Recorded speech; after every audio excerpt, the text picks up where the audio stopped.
All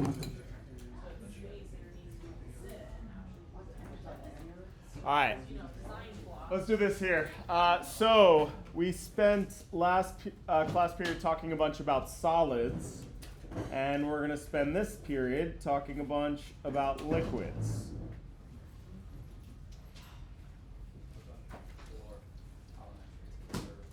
Say it again. Calorimetry. We're going to tie that all back in here at the end. That equation that we introduced last time, we're going to revisit that after we sort of talk about liquids and phase changes. All right. Yeah, so first of all, if we have a liquid at room temperature, we talked a lot about solids and their melting points, right? So liquids just mean that if you're a liquid at room temperature, that simply means that your melting point is below room temperature.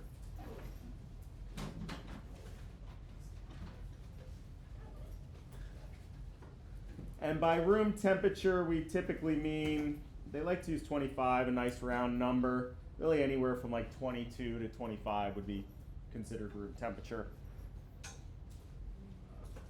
All right, so let's think about these different solids that we talked about last time. Our ionic solids, our molecular solids, the network solids, and then the metallic solids, all right?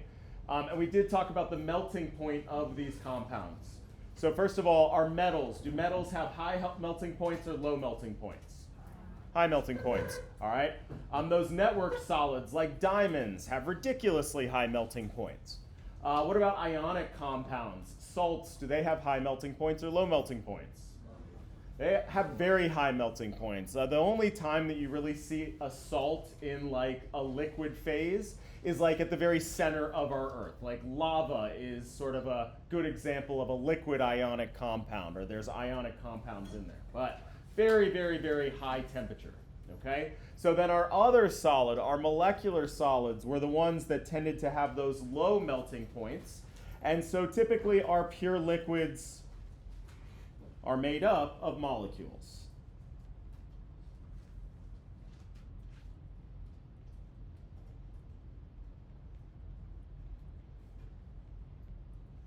Right? And by molecules, of course, I mean covalent compounds.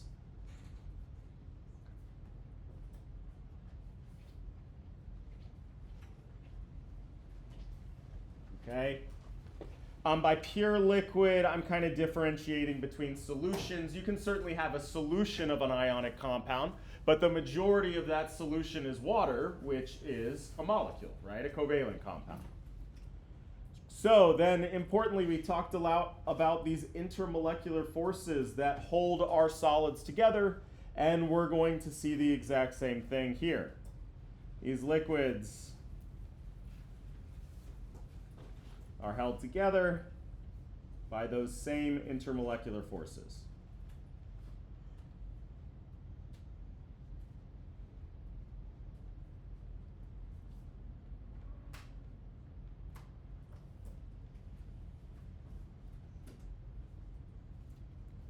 All right, so those dispersion forces, those dipole-dipole forces, those hydrogen bonding interactions, those are all going to be important for understanding the properties of liquids as well. Oh, let me reset this. It's driving me nuts. Okay, cool. So now we're going to discuss a few properties of liquids here. And we're going to see how they depend on those intermolecular forces.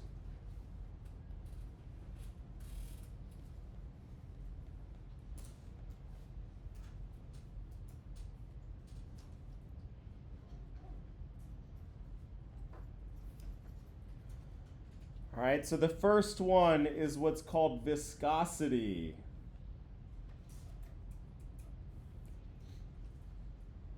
Okay, viscosity is a liquid's resistance to flow.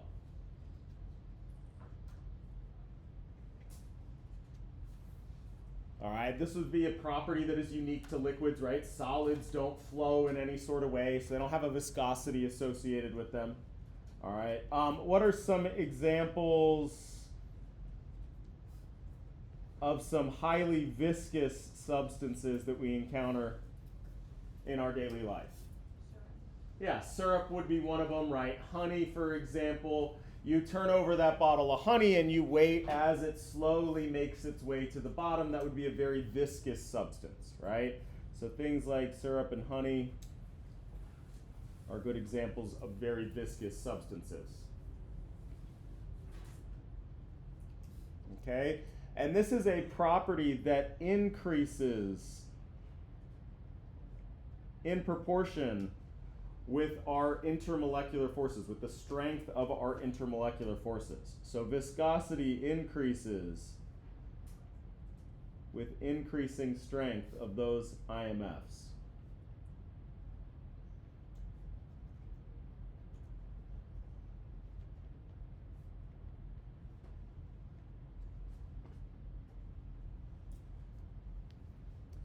All right, so again, these intermolecular forces that we talked about, so let's just do an example real quick. I'm going to put down some structures.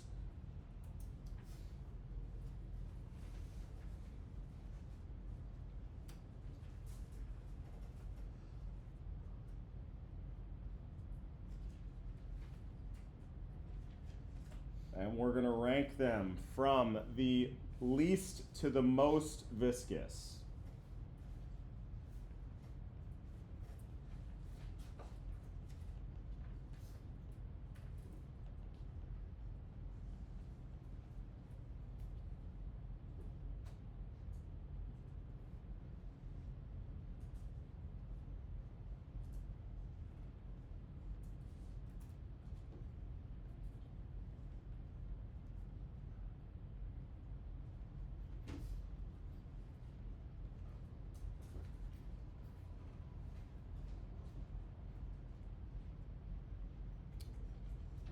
Let's do a little more.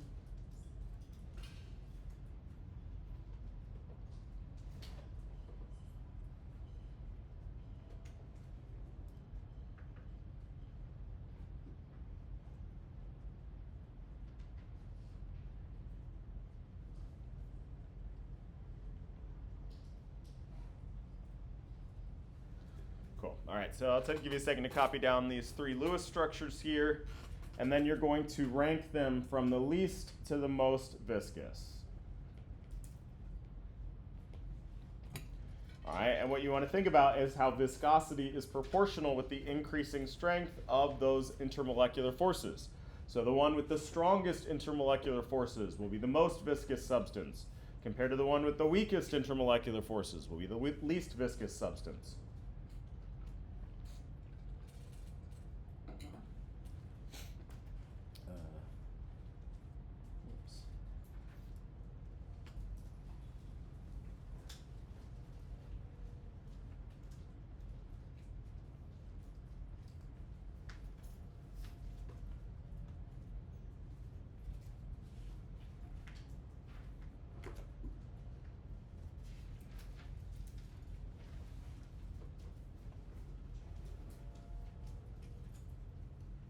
All right, so all molecules have dispersion forces, but then there are those stronger intermolecular interactions as well, dipole-dipole interactions, and then the strongest ones, those hydrogen bonding interactions. So looking at the structure of a molecule, we want to be able to tell what the strongest intermolecular interactions are here. For this molecule, what do we got? This would be dipole-dipole. We have this polar bond right here. Remember, oxygen is more electronegative than carbon. So we have this polar bond where our oxygen's got this partial negative charge and the carbon's got this partial positive charge. But there's not one of those three special bonds that you need to be that next level up in strength, the oxygen-hydrogen, nitrogen-hydrogen, or fluorine-hydrogen bonds. So this one would just be dipole-dipole.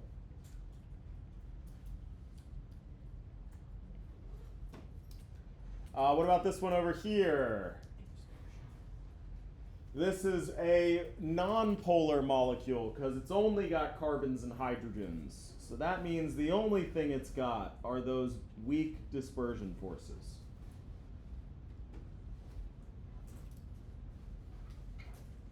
All right, and then what about our last example?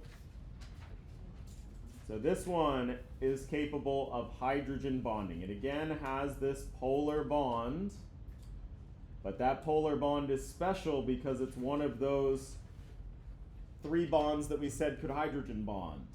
It forms especially strong dipole-dipole interactions. So we say it's hydrogen bonding instead.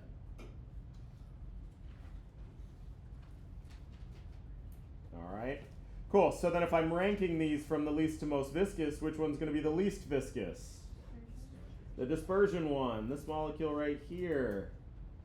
Least viscous. Which one's going to be the most viscous? The one that can hydrogen bond. Whoops, that would be a 3. And then sitting in the middle would be the one with those dipole-dipole interactions. Okay?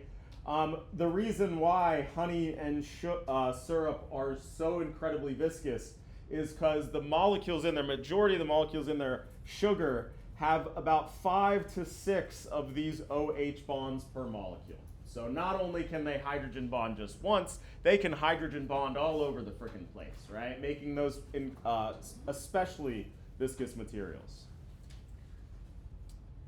All right, the next one we're going to talk about, the next property, is what's called vapor pressure.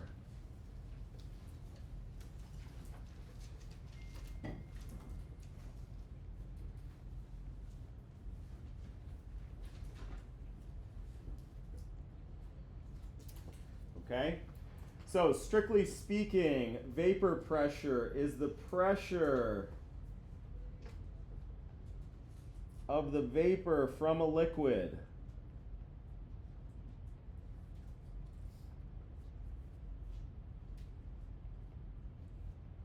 that will accumulate in a sealed vessel.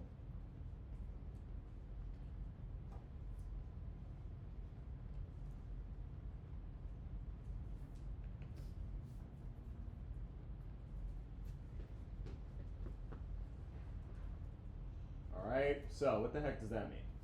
Okay, so I think there's a little bit more helpful of a way to think about vapor pressure, and that is a molecule's tendency to escape from the liquid into the gas phase.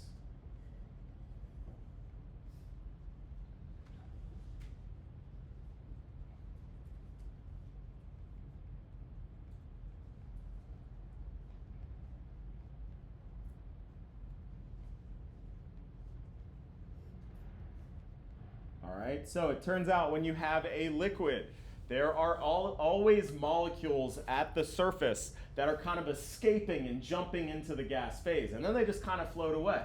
All right? We know this process with water called evaporation.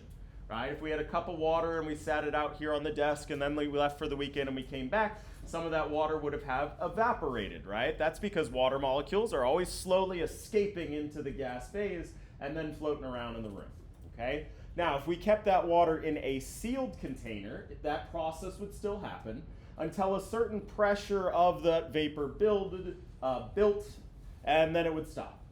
Okay? And it turns out that each liquid has a unique vapor pressure. You put them in a sealed vessel, their vapors will escape into the gas phase until a certain pressure is reached. Okay? So some liquids they just escape that much easier. All right, if you've ever worked with like nail polish remover or something like that, you know, as soon as you open up that bottle or a lot of cleaning supplies, there's this this smell that hits you immediately, right? That's because those molecules are not very tightly held in the liquid phase. They're able to escape into the gas phase quite easy, okay? And again, this property is proportional to the strength of those intermolecular forces. So what do we think? Do molecules with strong or weak intermolecular forces escape into the gas phase easily? Weak, right? So molecules that are weakly interacting with their neighbors, they're much more likely to jump up into the gas phase and kind of escape out of it, all right? So this particular property is inversely proportional to the strength of those intermolecular forces. Our vapor pressure will decrease with the increasing strength of those intermolecular forces.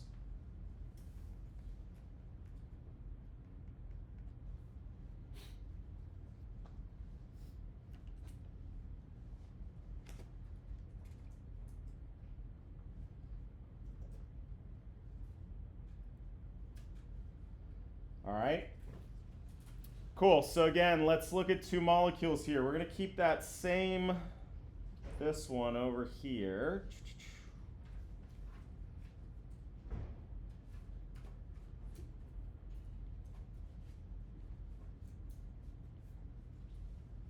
All right, and then we're going to look at water. And based on the strength of the intermolecular forces in these two molecules here, which one do we think would have the highest vapor pressure? The one on the left or the one on the right?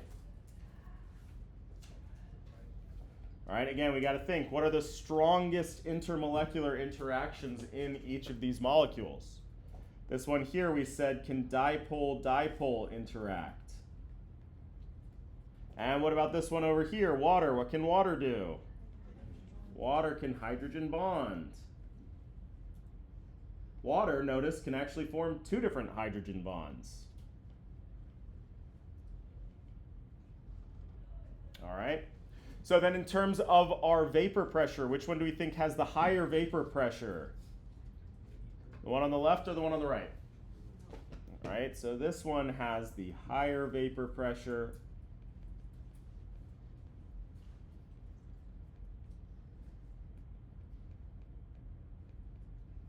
And this one has the lower vapor pressure. Cool. All right, well, we picked these two examples for a reason, because we can test this out here. This one right here is, of course, water. And this over here is what's called acetone. Acetone is widely used in the lab. It's these little red-tipped bottles here. One of the reasons why we like using acetone is because it is great for cleaning glassware, in part because it evaporates really, really quickly. So that leaves you with nice and clean, dry glassware. So we're going to test it out. If we spray some acetone on the table here and some water on the table over here, we're going to let it sit, and we're going to come back in a little bit and see which one has evaporated quickest, which one has the higher vapor pressure. All right? Cool. We'll revisit that little experiment here in a second.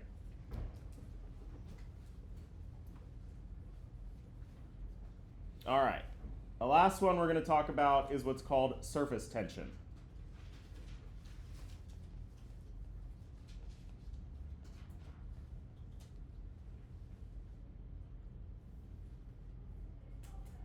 Okay. Surface tension is kind of a weird one. So again, let's lay out kind of our formal definition, and then we'll talk about it. This is a cohesive tension.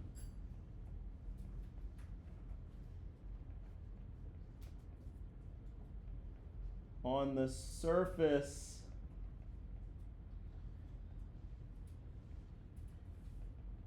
film of a liquid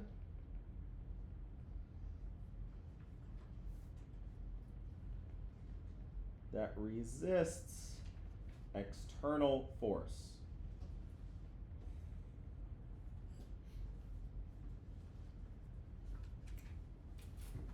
All right, so what the heck does that mean?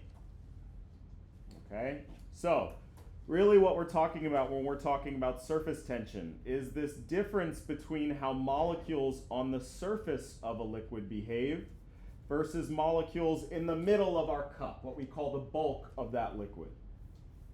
All right, so I'm going to make a solution here. Not a solution. I'm going to put a liquid in a cup here.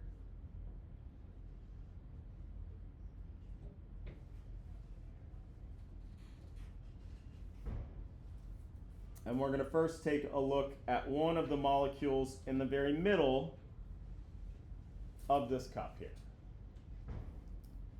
All right. Well, that molecule is surrounded by a whole bunch of other molecules in all directions.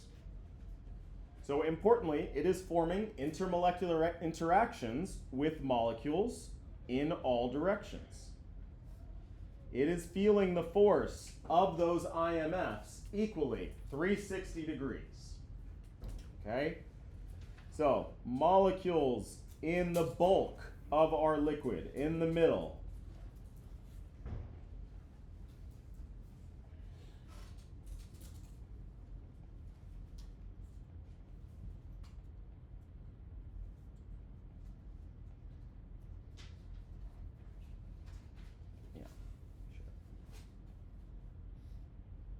Feel those intermolecular interactions.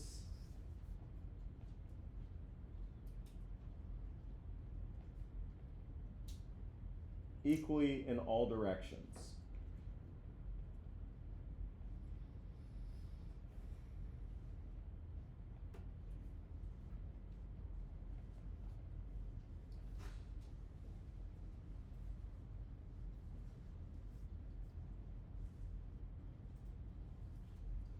Okay, but now if we look on the surface here,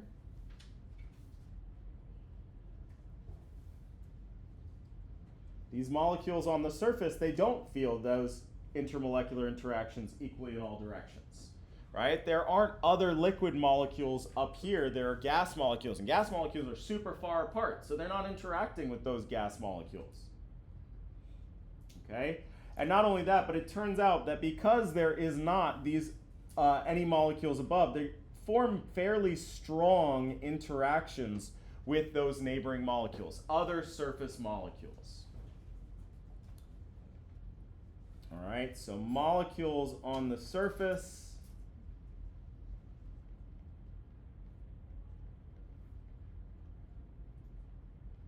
do not feel those IMFs equally.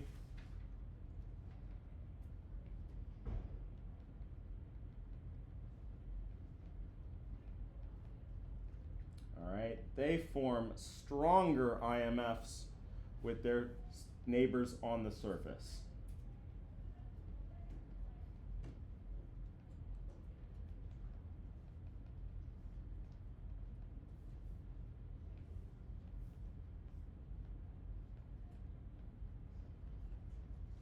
Whoa.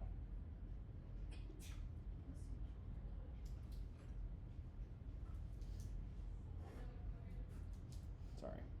Whoa.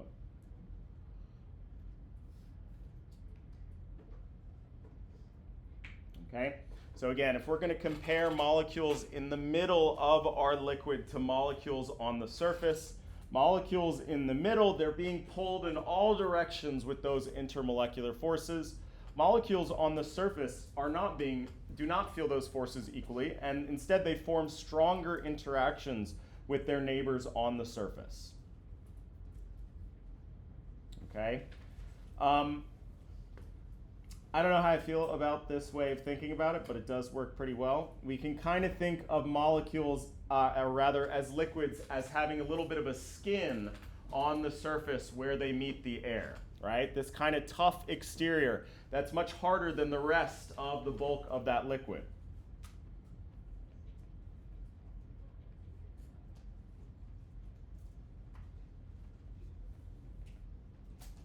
Okay?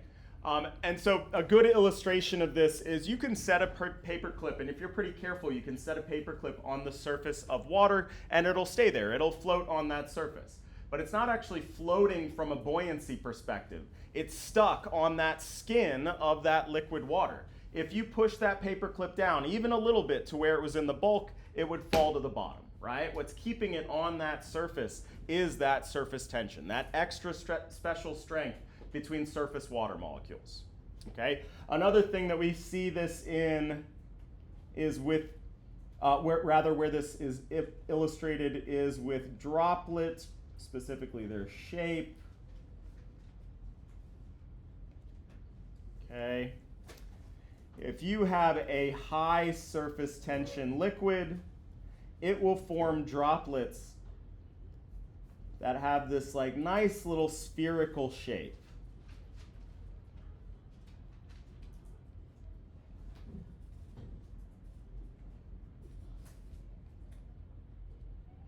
Whereas if you were to make a droplet out of a liquid that had a low surface tension, it kind of smushes down like a pancake.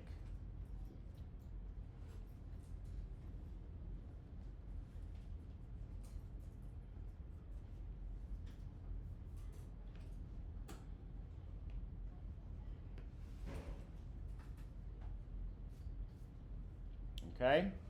And importantly, again, this relates back to the strength of our intermolecular forces. The strength of this surface tension increases with increasing IMF strength.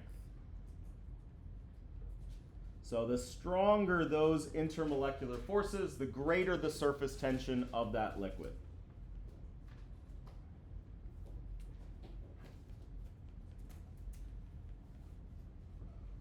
All right.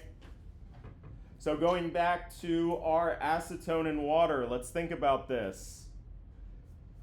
We said acetone had the higher vapor pressure, but what about surface tension? Which one of these would we expect to have the greater surface tension? The hydrogen bonding one, water.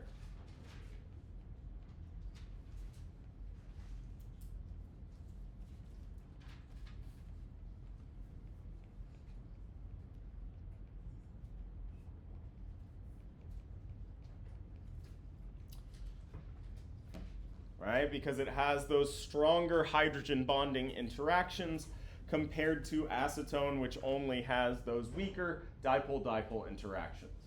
Okay? And so again, this would be illustrated. So first of all, what happened to our acetone? It's all gone, right? Again, because of the vapor pressure of acetone. Also, if we squirted a little droplet of acetone on the table, we would see that it looks very different from a water droplet. It flattens out like a pancake, whereas water has kind of like a little bit more body to it. All right? So I will give everybody a free pass today to squirt some acetone on the bench top along with some water so they can compare the two for themselves. All right? Cool. So again, we're talking about liquids here today, and we're talking about properties of liquids. Since pure liquids are made up of covalent compounds, we still have those same intermolecular forces that we introduced last time that are going to help us understand these properties. Okay, viscosity, a liquid's resistance to flow. This is a property that increases with increasing strength of those IMFs. We have vapor pressure. Vapor pressure is a tendency that a molecule has to escape into the gas phase. Well, it can escape easily if it has weak interactions with its neighbors. So this is a property that will decrease with increasing strength of our IMFs. And then our weird liquid skin here is surface tension, right? This extra special strength between molecules on the surface of a liquid. And this also increases with increasing strength of those intermolecular forces. Cool. All right. So now we're going to talk about phase changes here. All right. First, I guess let's go back to our calorimetry that we introduced last time.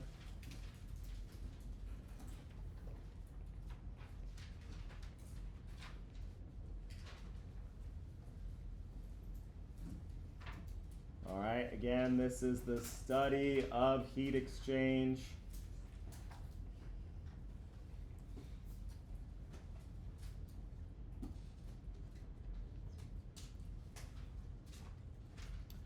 All right, we laid out this equation, Q equals HC times M times delta T.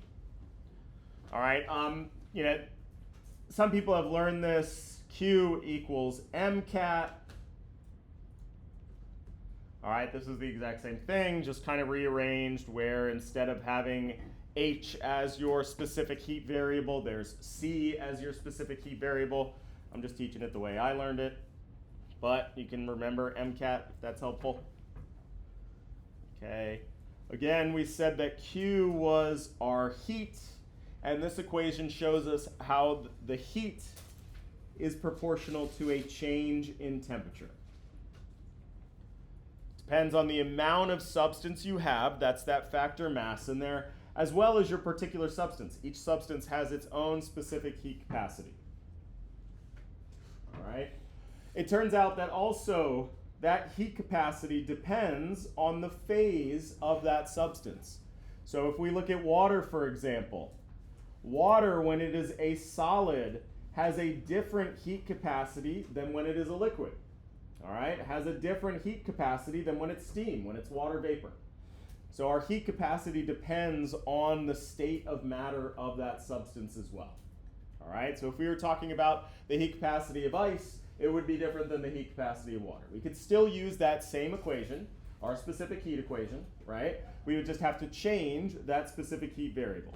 All of these are in that same units of joules per gram degree Celsius. Okay, so for the sake of practice here, let's use that equation. We've been talking a lot about acetone, so let's do an example with acetone here. All right, let's say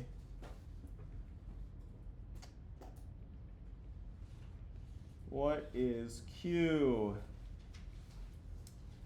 if 50.0 grams of solid acetone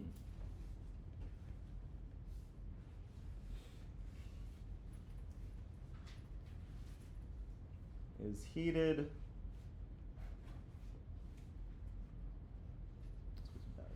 from negative 200 to negative 150 degrees Celsius.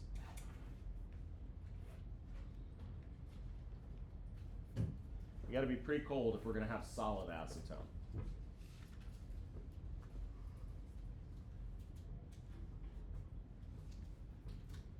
All right, so we have that equation, Q equals HC times M times delta T. Okay, remember your delta T is T final minus T initial. Make sure to keep that in mind because the sign of delta T will depend on whether you're increasing in temperature or decreasing in temperature. We have our mass from our problem, our 50 grams. Where am I going to get my heat capacity? From the table, and specifically I need to grab it for solid acetone at 1.66 joules per gram degree Celsius.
All right, so I'm going to plug into my equation here that heat capacity of 1.66 joules per gram degree Celsius times that 50 grams.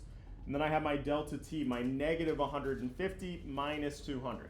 All right, the one thing that's kind of going to be a pain about this equation here is we have a mixture of our two different rules for sig figs, right? We have a subtraction problem and a multiplication problem. So it's important to do our subtraction problem first so that we can keep track of our sig figs. All right, and remember, to keep track of our sig figs, we're going to line it up at the decimal.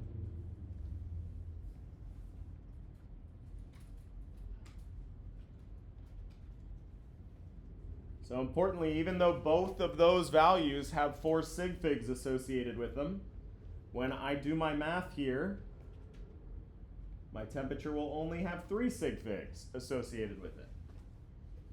All right, so make sure this fairly straightforward equation, okay? But there is a subtraction problem buried in there, and we have different rules for subtraction sig figs than we do for multiplication sig figs. All right, so then I'm going to punch it into my calculator. I'm going to get a value of Q of 4,150. Okay. How many sig figs do I have? 3. And what are my units for this value here? Joules. So, okay, remember we call it heat, but it might be helpful to think about it as thermal energy, so you remember it has units of energy. If we look at our math problem here, we see that grams cancel out and degrees Celsius cancel out, so we're indeed left with units of joules. Now, 50 grams of acetone, not a huge amount of acetone, right? So we can see that we're going to get these pretty big numbers for our for our heat values, for our thermal energy.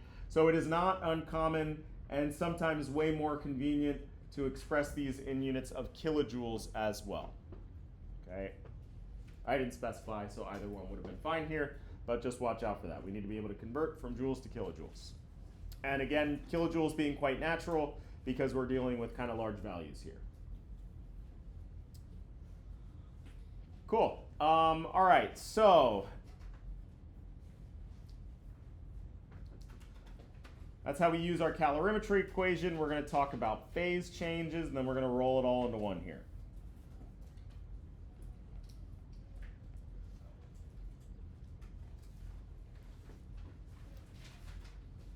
All right, so we can make a chemical equation to describe our phase changes here.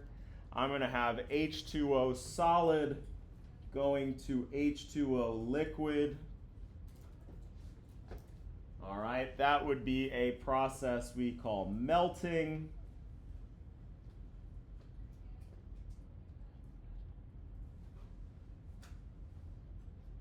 Okay, the reverse process would be what we call freezing. All right, and this transition happens at a specific temperature. So, importantly, our temperature of melting is the same thing as our temperature of freezing. Those are just inverse processes of one another. It's not like things freeze at a different temperature than which they melt. Okay? And in chemistry and science, you'll typically hear these referred to as the melting point. It's the same thing as the freezing point. We just don't really say freezing point a lot. We refer to that temperature as the melting point, even if we're talking about cooling something down to the point where it freezes. Okay? In our fancy chemistry speak, we would call this process fusion.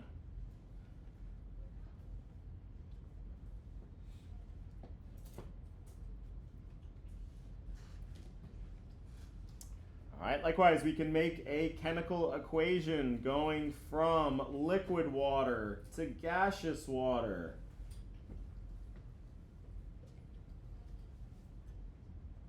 Process we call boiling.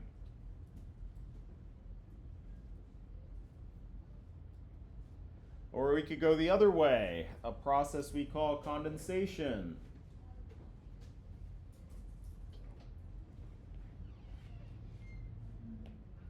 All right, and likewise, this happens at a particular temperature, right? This phase transition happens at a particular temperature.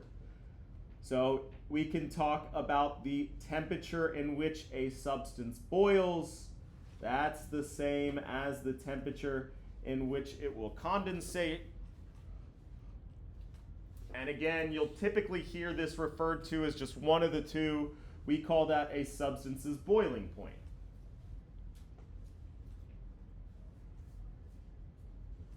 And again, we have fancy chemistry speak for this. Vaporization.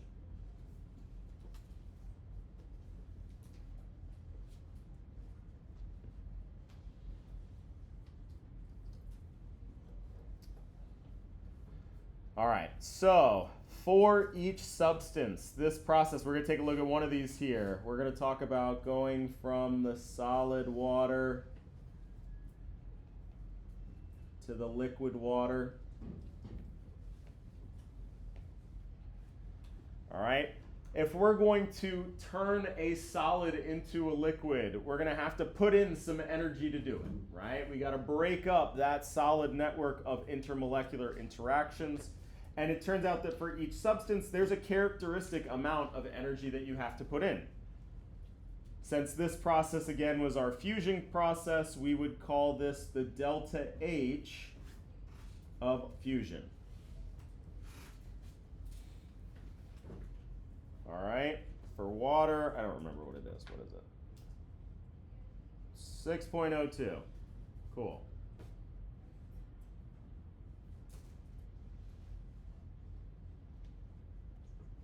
.02, and our units here are kilojoules per mole.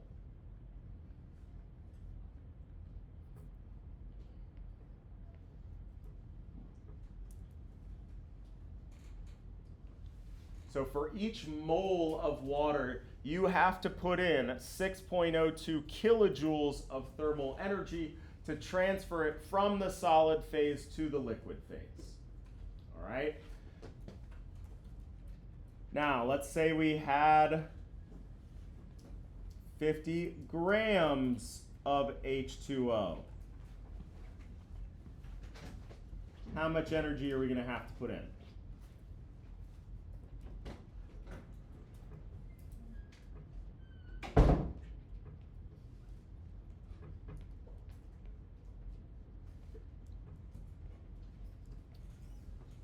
Right?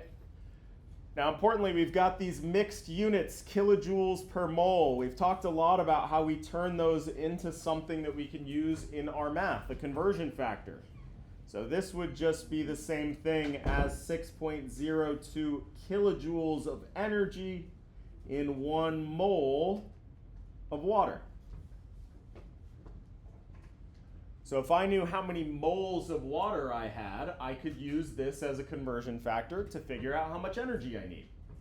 But I didn't give you moles of water, I gave you grams. But at this point, y'all are experts. How do we get from grams to moles or moles to grams? Molar mass. Awesome. So I'll start with my grams of water. I can convert to moles of water using that molar mass. And then I can multiply that by that delta H of fusion to leave me in kilojoules.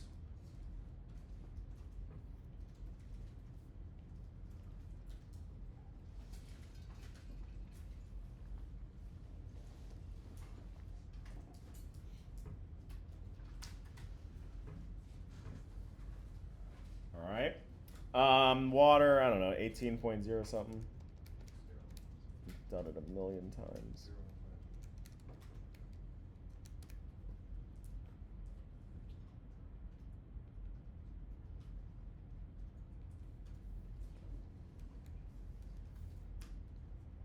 All right, so it turns out that that's about 2.7 moles. So we would need a total of 16.708. Okay, but of course we're going to be good with our sig figs. We need to round that to 3 sig figs. And this is now kilojoules of energy. So you'll note that these phase transitions, they require quite a bit more thermal energy than just heating up a substance, right? Our default set of units here is already in kilojoules. Okay, so now we're going to make a little graph.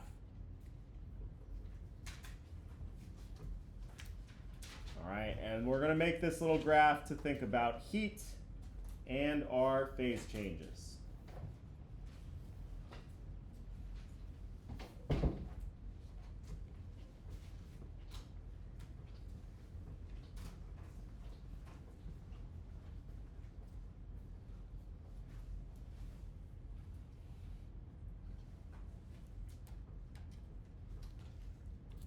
All right, so on our y-axis, we're going to plot temperature.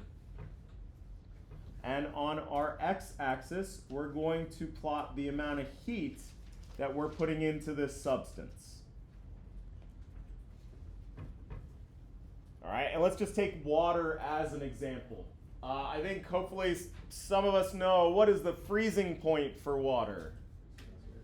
0 degrees Celsius would be also called the melting point of water. All right, and then what's the boiling point of water? 100 degrees Celsius. So we're going to put these two on our graph here. Importantly, we're going to start lower than that freezing point, right? So we're going to start down here with a sample of ice. I don't know, we got that ice ridiculously cold. They make some pretty cool freezers that are used in laboratories, especially like biochemistry laboratories where stuff needs to be kept super cold. Minus 80 degree freezers are super duper common, right? So we just pulled our ice out of some ridiculously cold source where it's actually well below its freezing point here, all right? And now we're gonna start putting heat into it.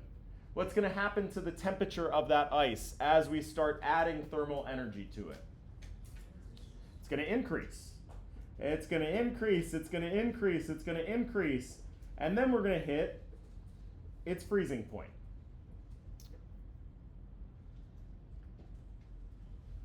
And what's going to happen at its freezing point is it's going to start to transition from that solid phase into the liquid phase. But as we just calculated, that process requires heat. So you have to continuously put heat into it in order to change that solid water into liquid water. To be clear, this value that we calculated, this 16.7, that wasn't being put into raising the temperature. That was just to convert it from that solid to a liquid. All right, so at this point here, we're going to have to put in a bunch of energy, but we're not going to see any change in our temperature. All that energy is going to go to converting this from the solid phase to the liquid phase. So now I have my liquid water, and this straight line right here represents that phase change.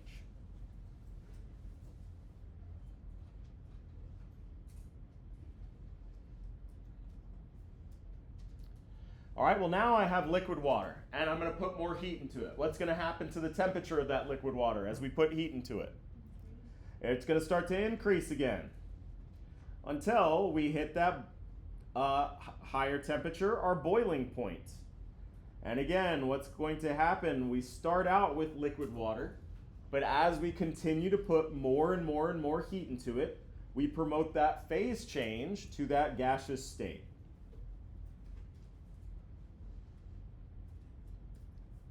And then once we're all the way over here and we have our steam, our gaseous water, if we continue to put heat into that substance, this temperature of that steam will just increase.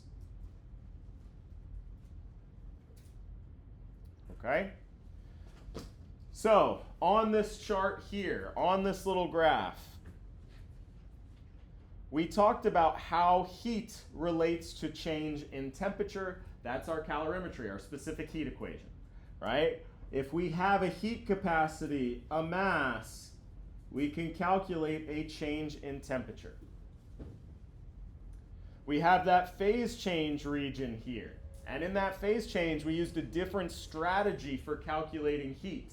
We used instead that delta H of fusion that was given to us, right? Which is in different units, kilojoules per mole. So we had a different strategy for solving how much thermal energy was required, but we could still do it. And then when we get to this portion here, again, this is our calorimetry equation. We talked about the heat capacity of liquid water and the mass, how that relates to the change in temperature. We get to another phase change region. We're going to see that just like our fusion, we have a delta H for vaporization as well. And then finally, once we have all gas, we're back to that calorimetry relationship, our specific heat.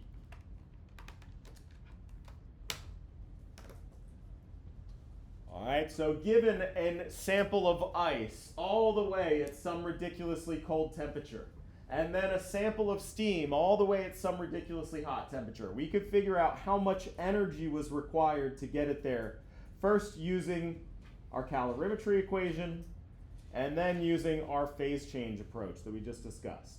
And we'd have another calorimetry, another phase change, then some more calorimetry. Okay? So we have another sort of chart to introduce here. Okay, these are both going to be on your, this isn't anything anybody has to memorize here, going to be on your exam and on your homework, okay? We talked about this one here. This is the heat capacity of substances at a variety of different temperatures. And then we have phase change data on these substances as well. So for each one, we have its melting point, which temperature it transitions from solid to liquid or liquid to solid. We have the delta H of that as well, the heat of that fusion, again given in kilojoules per mole. We have then the boiling point of that substance, and then the delta H of that phase transition as well, that liquid to gas or gas to liquid phase transition. All right, cool. So now we're going to use this data here, and we're going to ask ourselves, how much thermal energy, how much heat is required to bring 75.0 grams of water from room temperature 25 degrees Celsius to 125 degrees Celsius.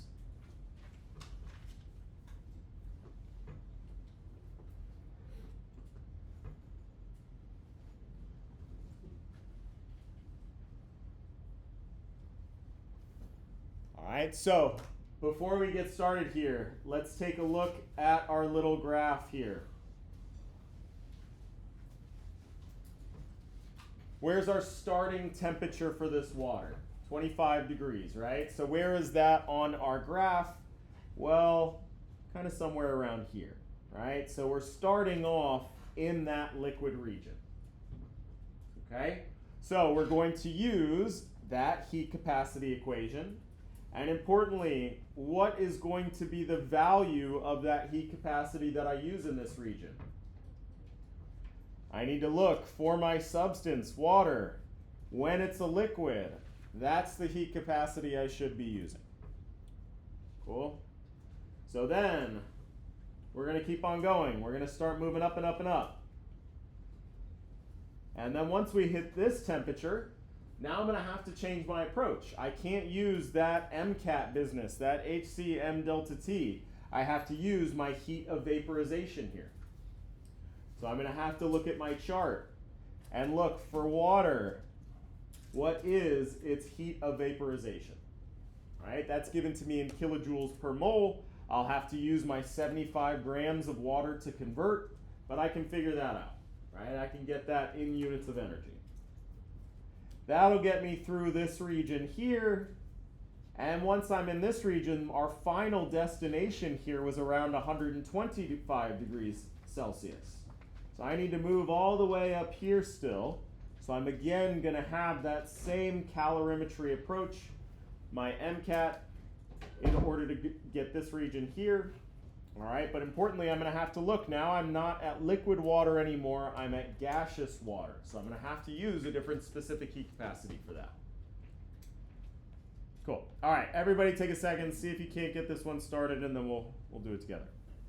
All right, here's our data table that you'll need. No. Those, and you see it. I did the best I could sig fig wise. So some of them have less sig figs than others just because of the available data. But now all of these are measured values up here.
right, so real quick, let's talk about this very first step. I'm going to need to break this calculation up into different parts here. And the first part is just how much heat is required to heat that liquid water. Okay, I have my heat capacity for liquid water, the 4.184 joules per gram degree Celsius, times my 75 grams of water, my mass, and now I need my delta T, right? What's my initial temperature of my water? 25. And then I got to subtract that from my final temperature of water. What's my final temperature of water? 100, right? Not 125, because I can't get water to liquid water to 125 degrees Celsius. I'm going to stop at that boiling temperature for that water, right? Cool.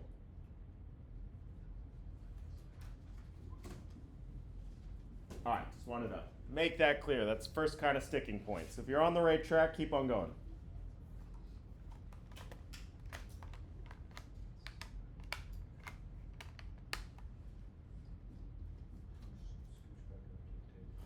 Yeah.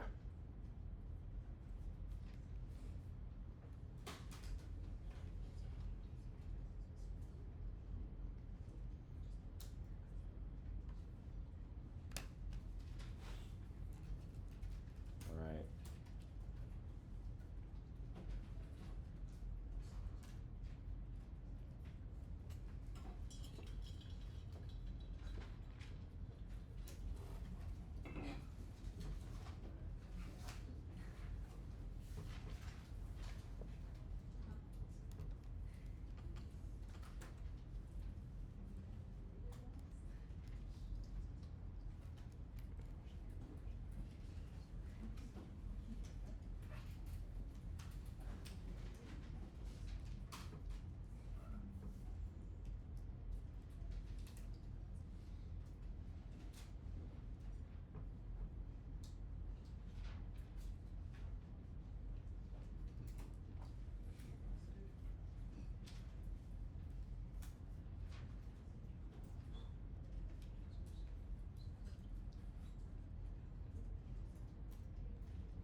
All right, so I have these three different regions of my curve, and so I have three different strategies on how to solve my heat for those regions.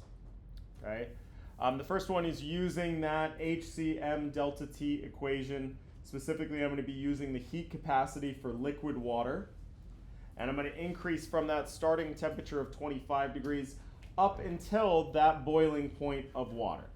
Right? At that point, water stops being a liquid, so I can't use this equation anymore. I have this subtraction problem, so I have to be good with my sig figs here. And so what I get is 23,535 joules with 2 sig figs. All right, I go to my next one. This is now this phase change region, so I'm going to use that delta H of vaporization. Right? From my chart here, that 40.7. And again, the units there are kilojoules per mole. So I'm going to convert my 75 grams to moles by dividing by that molar mass, and then multiply by that delta H of vaporization to get 169.439 kilojoules with 3 sig figs. All right, and then lastly, we're going to now where we have gaseous water. We still got to heat it up to our final temperature of 125 degrees. So now I'm going to use a different heat capacity. This isn't liquid water anymore. I have to go back up to my table and use the heat capacity for gaseous water. Multiplied by that 75 grams and that delta T, again being good with my sig figs here, I get 25 with just 1 sig fig, which limits this to 2. And my units are joules. Okay, so now I have my final answer here is asking me how much heat is required. So what am I supposed to do with all these numbers? Add them together. All right. Now, importantly, before we can add anything together, we need to make sure we have the same set of units here. I have 2 of my values given to me in joules and 1 in kilojoules. It's going to be a big number at the end of the day, so we're going to need to convert everything into kilojoules before we add them up. Do you have a question? Okay, yeah. We need to square away our units here. So really my 23,535 should be 23.535. And my 3,742 should be 3.742.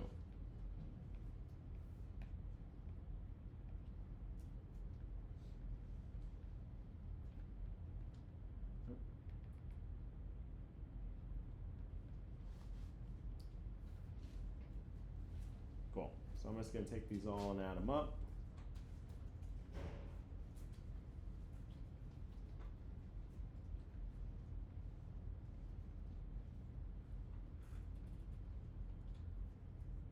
I was in the ones place. Now we got an addition problem. So again, we got kind of our pain in the butt sig fig rules here.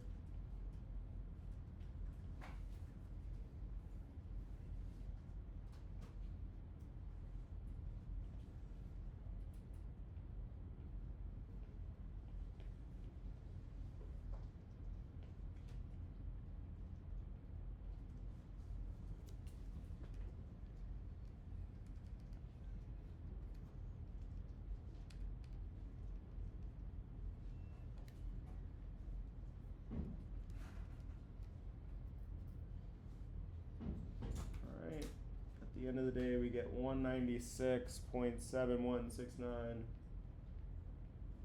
And because of my rules for addition, my sig fig will be in that leftmost position, the ones place. I'm going to round this off to a final answer of 197 kilojoules of energy. All right, that's how much heat I'm going to have to put in order to take water all the way from room temperature up to 125 degrees Celsius. Okay. Again, that first value that we calculated, this was the heat for our liquid water.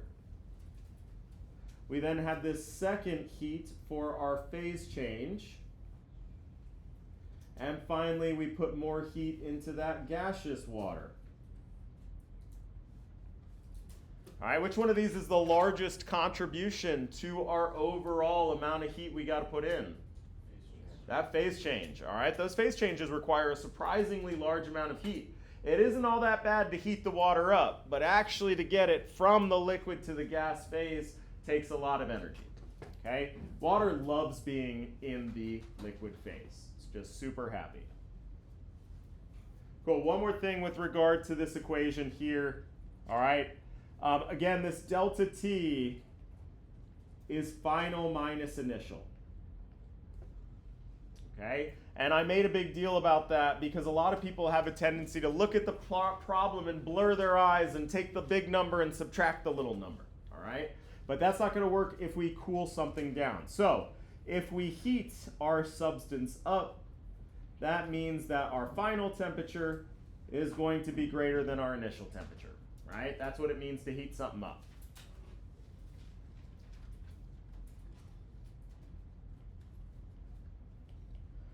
So if the final temperature is larger than the initial temperature, what does that mean for the sign of delta T? It's going to be positive, right? If this number is bigger than this number, we're going to have a positive delta T. All right, and importantly, a positive delta T means we're going to have a positive value of Q because mass can never be negative and heat capacities aren't negative. So whatever the sign of delta T is, that will also be the sign of Q. All right? So when we heat something up, a positive Q means that heat is being absorbed by that substance. Right? When heat is absorbed, it raises a substance temperature. Now, if we cool something down, by definition, that means that the initial temperature is greater than the final temperature. And according to our equation for delta T, what effect would that have on the sign of delta T? Now all of a sudden delta T is negative. And if delta T is negative, that means that Q is negative. All right? And if Q is negative, we say that thermal energy is being released by that material. And the sign of energy is always a really weird thing. It always tells you which direction the energy is going, right? So if we have a positive value for our energy, that means that we're putting energy in. It's being absorbed by that material. But if our temperature is decreasing, if we have a negative value for energy, that simply means that we're removing energy from that substance. Okay? Turns out that in the world of physics and chemistry, there's kind of no such thing as cold. Right? If you were to stick your foot in the snow, it's not that the snow's giving you cold, it's that it's stealing the heat away from you, right? There's a net output of energy as opposed to an input of energy, right? You step in the sun, you get hot, because now you're absorbing all that thermal energy, okay? So thermal energy, that's how we change temperature. Whether we're cooling something down or heating something up, it just tells us which direction that energy is flowing. All right, so with this problem here, if I had instead swapped these two values, I said we're going to start with steam at 125 degrees Celsius, and we're going to cool it all the way down to 25 degrees Celsius. You would get this exact same value at the end of the day. It would just have a different sign associated with it, right? Because it's telling you the direction in which that energy is flowing. Cool. Wonderful. Break. Now you go. Go team. It'd be negative 197, yep.